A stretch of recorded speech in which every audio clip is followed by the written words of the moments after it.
नमस्कार, बहुत स्वागत है आपका। मैं हूं आपके साथ सिरांधा। आप देख रहे हैं आपका शहर आपकी खबर। चारा घोटाले के अभियुक्त आरजेडी अध्यक्ष बिहार के पूर्व सीएम लालू प्रसाद झारखंड हाईकोर्ट के आदेश के मुताबिक सीबीआई की विशेष अदालत में आज सरेंडर करेंगे। लालू को सरेंडर के बाद रिम्स भेजा जा सकता है।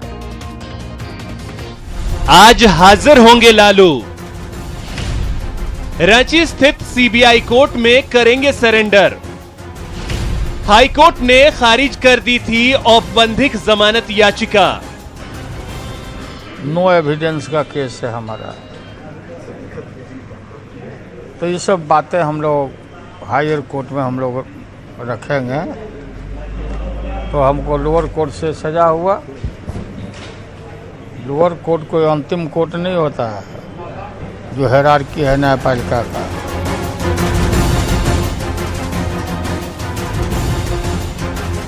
हाईकोर्ट में औपबंधिक जमानत याचिका खारिज होने के बाद लालू प्रसाद बुधवार को रांची पहुंचे, जो आज सीबीआई कोर्ट में सरेंडर करेंगे। प्रोविजनल बेल दिया गया था इलाज के लिए। अब चूंकि पिछले सप्ताह में 24/8/2016 जो कि हाईकोर्ट का निर्णय है कि नहीं, अभी आप सरेंडर कीजिए लोअर कोर्ट में, उसके बाद रिम्स के डॉक्टर आपको अपने देखरेख में रखेंगे और उसके बाद जो होगा आगे कंसिडर किया जाएगा। तो उसी आदेश के आलोक में लालू जी 30 तारीख को माननीय न्यायालय में आत्मसमर्पण करें। हालांकि स्वास्थ्य कारणों से लालू प्रसाद बेल पर थे, पर चारा घोटाला मामले में अभी लालू को लंबी सजा काटनी है। चारा घोटाले में लालू को 6 में से 4 मामलों में हो चुकी है सजा। चाईबासा के 2 मामले, देवघर और दुमका ट्रेजरी केस में सजा हो चुकी है। लालू को चाईबासा कोषागार से 37.7 करोड़ की अवैध निकासी मामले में 5 साल की सजा, 25 लाख का जुर्माना लगाया गया है। देवघर कोषागार से 84.53 लाख की अवैध निकासी मामले में 3.5 साल की सजा और 5 लाख जुर्माना लगाया गया है। चाईबासा कोषागार से 33.67 करोड़ की अवैध निकासी मामले में 5 साल की सजा और 10 लाख का जुर्माना, जबकि दुमका कोषागार से 3.13 करोड़ की अवैध निकासी मामले में 7 साल की सजा और 60 लाख रुपए का जुर्माना लगाया गया है। वहीं डोरंडा ट्रेजरी केस और भागलपुर ट्रेजरी केस में अभी फैसला आना बाकी है। मतलब स्वास्थ्य कारणों से भले ही लालू प्रसाद कुछ दिनों तक बाहर की हवा खा लें, लेकिन ज्यादा समय उन्हें जेल की हवा ही खानी पड़ेगी, जब तक हायर कोर्ट का फैसला उनके पक्ष में नहीं आ जाता। Bureau report, news 18।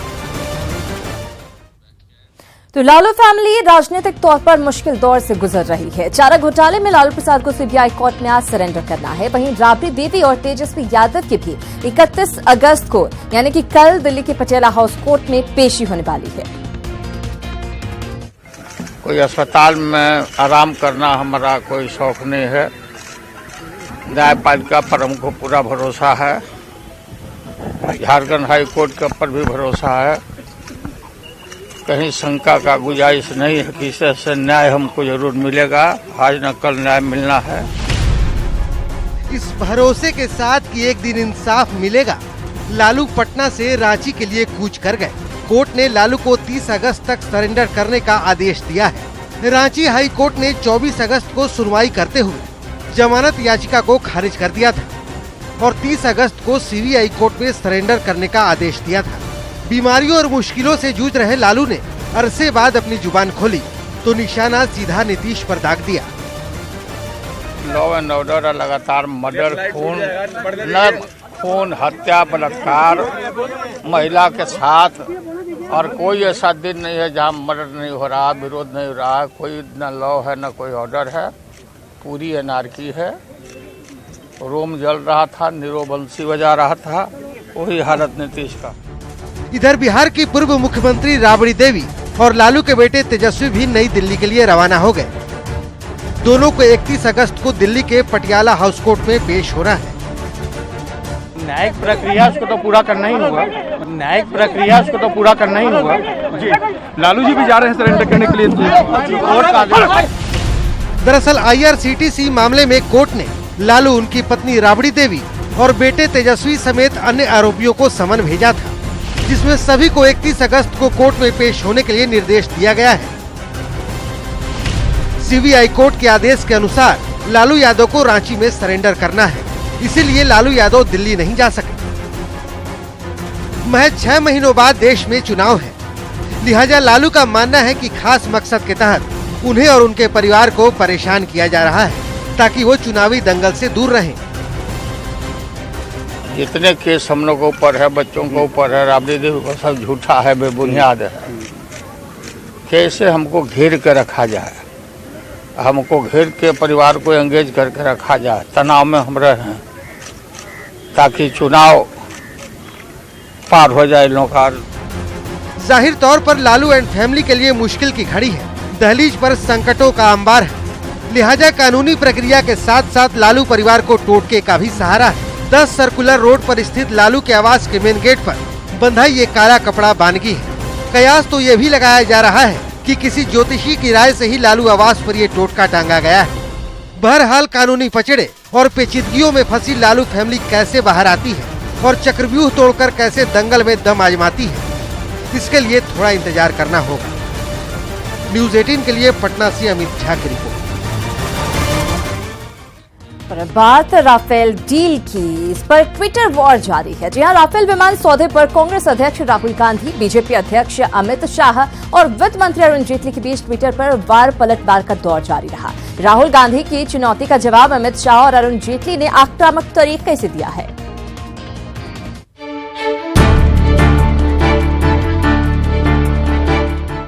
कांग्रेस अध्यक्ष राहुल गांधी राफेल डील को लेकर मोदी सरकार को भ्रष्टाचारी साबित करने में जुटे हुए हैं। राहुल की इसी कोशिश की पोल खोली जेटली ने अपने अंदाज में। क्या ये इनकार कर सकते हैं कि सीएनसी, पीएनसी, सीसीएस यानी price negotiation committee, contract negotiation committee और कैबिनेट कमेटी ऑन सिक्योरिटी, तीनों ने अपनी पूरी जिम्मेवारी निभाई।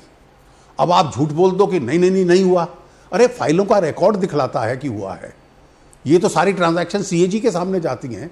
जुवेनाइल आर्ग्यूमेंट है कि भाई 500 इतने करोड़ में आना था, आपने 1600 में खरीद लिया। 2007 की ऑफर क्या थी कि बेसिक एयरक्राफ्ट इतने का होगा। उस एयरक्राफ्ट पे एस्केलेशन, अगर आपको सप्लाई मिलती है 2017 में तो 10 साल के लिए एस्केलेशन चलेगा, दाम बढ़ता जाएगा। कि 2007 की ऑफर के साथ तुलना की जाए तो जो केवल एयरक्राफ्ट है 2016 में 9% सस्ता है। क्या ये जानते हैं? और जो लोडेड एयरक्राफ्ट है उसकी सारी टर्म्स ले ली जाएं तो वो 20% सस्ता है। 2003 की मंजूरी थी कि यह खरीदारी करनी है वाजपेयी जी के टाइम पे, और 2004 से लेकर 12 तक पहले कंपेटिटिव बिडिंग की यूपीए ने। 2 पार्टीज आई जिनको टेक्निकली ठीक माना, फिर प्राइस बिड मंगवाए, रफाल का तय किया, उनकी 2007 की ऑफर थी। और फिर ये खरीदने के बजाय या कुछ खरीदो और कुछ मैन्युफैक्चर करो, उसकी बजाय आपने इसको अबैंडन कर दिया, ठंडे बस्ते में डाल दिया। क्या कारण था? जेटली के आरोपों से बौखलाए राहुल गांधी ने ट्वीट के जरिए पलटवार किया। द ग्रेट राफेल रॉबरी पर देश का ध्यान वापस दिलाने के लिए शुक्रिया। इन सब की जांच के लिए संयुक्त संसदीय समिति का गठन क्यों नहीं किया जा रहा है? राहुल के इस ट्वीट का जवाब आया बीजेपी अध्यक्ष अमित शाह की तरफ से।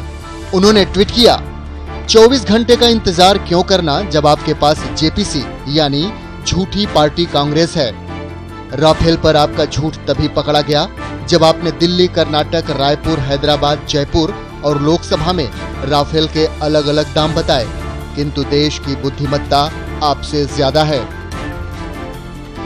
राफेल डील को लेकर रोजाना नोक-झोंक हो रही है। साफ है राहुल गांधी और कांग्रेस पार्टी इसे चुनावी मुद्दा बनाना चाह रहे हैं, जबकि बीजेपी अपने आप को पाक साफ बताने में जुटी है। अब फैसला पब्लिक को करना है, जो शायद सब जानती है। Bureau report, news 18 network. Rafale सौदे को लेकर विवाद जारी है और इस विवाद के बीच उद्योगपति अनिल अंबानी ने बुधवार को कहा, सच्चाई की जीत होगी। make 3 points on this.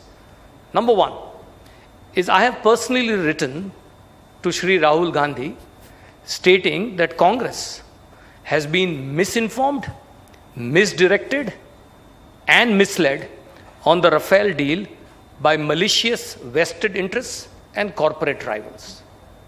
2, I further expressed my personal deep anguish over the continued personal baseless attacks, and I have termed all the allegations as baseless, ill-informed and unfortunate.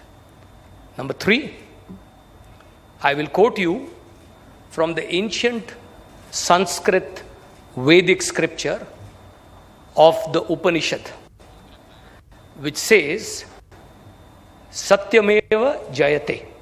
Bihar के कानून व्यवस्था में सुधार के लिए राज्य सरकार ने नई रणनीति अपनाई है। अब पुलिस अधिकारी के बदले आईएएस अधिकारी पहचान छुपाकर थानों के हालचाल ही नहीं, रंग ढंग की भी जानकारी ले रहे हैं। इसकी शुरुआत पटना से की गई। एक साथ पटना के 18 थानों में पहुंचे अंडर कवर आईएएस अधिकारियों को पुलिस या हनक और वर्दी के रौब से दो चार होना पड़ा।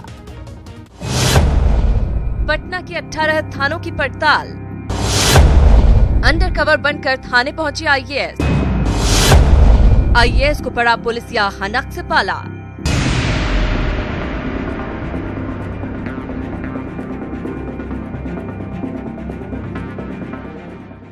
पटना पुलिस कितनी पानी में है, इसकी पड़ताल आईएएस अधिकारियों ने की है। इसकी रिपोर्ट भी बनाकर दी जा चुकी है। दरअसल मंगलवार की रात को 18 थानों में अंडरकवर पीड़ित बनकर आईएएस अफसर पहुंचे ताकि पुलिस वालों के बिहेवियर और सुविधाओं की पड़ताल की जा सके। अंडरकवर आईएएस अधिकारियों के पास नाइंसाफी की एक एक कहानी थी, जिसकी एफआईआर दर्ज कराने वो पहुंचे थे, लेकिन इन अधिकारियोयों का सच से सामना हो गया। अपनी बिना पहचान डिस्क्लोज किए पदाधिकारी जाएं और एफआईआर दायर करने के लिए की कोशिश करें, वहां पर किसी बिंदु पर कुछ भी ग्राउंड देके जाएं एफआईआर करने के लिए, और फिर ये फील करने की कोशिश करें कि अगर कोई कौन व्यक्ति जाता है तो उनको किस तरह की सुविधा या असुविधा मिलती है वहां पर। जिन आईएएस अधिकारियों को अंडरकवर पीड़ित के तौर पर लगाया गया था, उनमें इनायत खान को महिला थाना, हिमांशु कुमार राय को हवाई अड्डा, मिथिलेश मिश्र को बहादुरपुर थाना, नवीन कुमार को बेऊर, अरविंद वर्मा को बुद्धा कॉलोनी थाना, अमित कुमार को चौक थाना, राजेश मीणा को दानापुर, संदीप आर पुड़कल कट्टी को फुलवारी शरीफ, गोपाल मीणा को गर्दनीबाग, जय सिंह को जक्कनपुर, मनोज कुमार को कदमकुआ, संजय कुमार को कंकड़बाग, गिरवर दयाल को खगौल थाना, एम रामचंद्र डुडू को मालसलामी, वीरेंद्र प्रसाद यादव को राजीव नगर, चंद्रशेखर को कोतवाली थाना, मिथिलेश साहू को सुल्तानगंज और मिनेंद्र कुमार को शास्त्री नगर थाना भेजा गया था।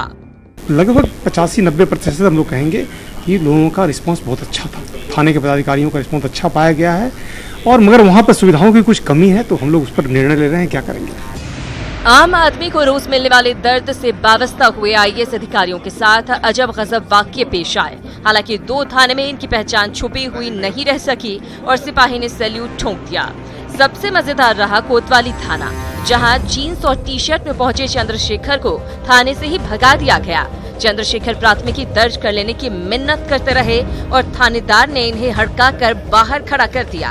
बाद में जब इन्होंने अपना परिचय दिया तो थानेदार हक्का बक्का रह गया। एक थानेदार ने तो अंडरकवर आईएएस पीड़ित को न कुर्सी दी और न ही सिर उठाकर देखा। अब इस रिपोर्ट पर सरकार को फैसला लेना है। न्यूज़ 18 के लिए पटना से कुलभूषण की रिपोर्ट। और बाद मधुबनी के पंचायत के एंटी रोमियो दस्ते की कारस्तानी की, जिसने लड़कियों के मोबाइल फोन रखने और जींस पहनने पर पाबंदी लगा दी है और इसका छात्राएं विरोध कर रही हैं। शोहदों को सुधारने की बजाय पहनावे पर पहरेदारी।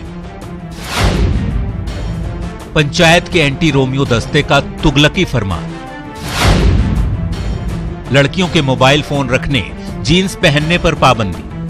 मधुबनी के अंधराढाड़ी ब्लॉक की पदना पंचायत में जमेला और मैनी गांव के लोगों ने एंटी रोमियो दस्ता बनाया है, लेकिन इस दस्ते ने लड़कियों की सुरक्षा के नाम पर लड़कियों के अधिकारों के खिलाफ ही तुगलकी फरमान जारी कर दिया। लड़कियों को मोबाइल फोन रखने और जीन्स टी शर्ट पहनने पर रोक लगा दी गई है। एंटी रोमियो दस्ते की दलील है कि लड़कियों के जीन्स पहनने और मोबाइल फोन रखने से छेड़खानी की घटनाएं बढ़ती हैं। इसमें यह निर्णय लिया गया कि भड़काऊ पोशाक का इस्तेमाल लड़की नहीं करे और मोबाइल का गलत इस्तेमाल नहीं करे।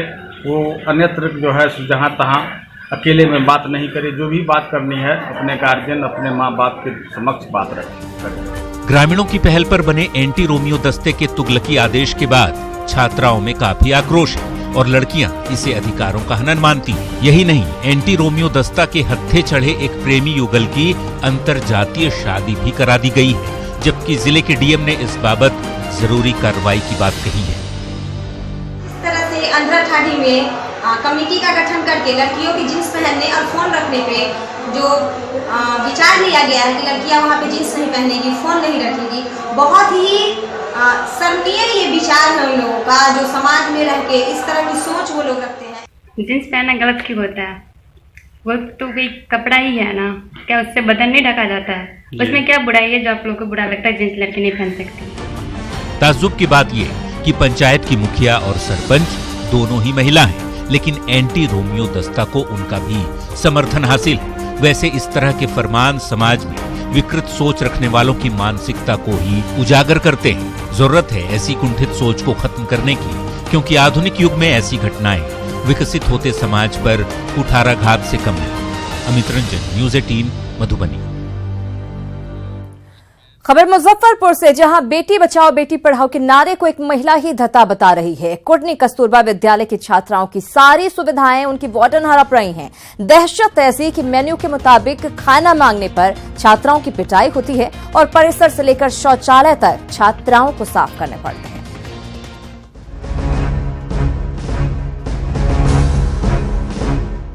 बेटी मांगे 3 अधिकार, रोटी शिक्षा पूरा प्यार, ये सरकारी नारा मुजफ्फरपुर के कुटनी कस्तूरबा विद्यालय में दीवार की शोभा बनकर रह गया है। ये कस्तूरबा मार खाएंगे।